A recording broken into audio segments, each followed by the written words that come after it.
and I'm working on Morgan Stanley Dean Witter.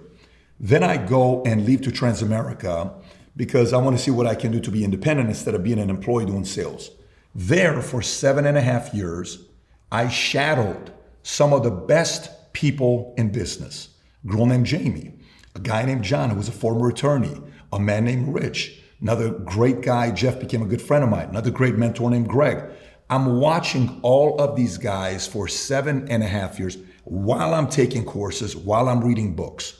At 7-year mark, my temper is starting to annoy me because the people I was working there, I asked this one guy that was supposedly the face of the company, what is the vision of where this company is going? We're in Hawaii, he's sitting across from me. I said, I want you to look at me in my eye when I'm talking to you. I'm 29 years old. He says, the sun is in my eyes. I said, let's switch seats because you need to look at me. He looks at me an hour later, he tells me, Pat, you're right.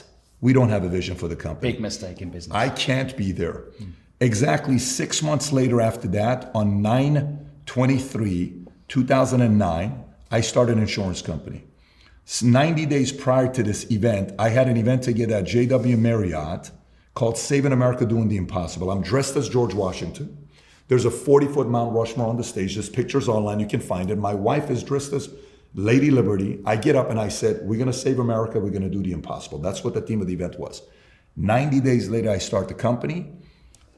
And then from there, I said 20 years, I will stay in one industry, which was insurance and finance. At the 20-year and 11th mark, I sold a business for $250 million and I owned 88% of the business. If we look at it, right, let's just say we're pursuing wealth.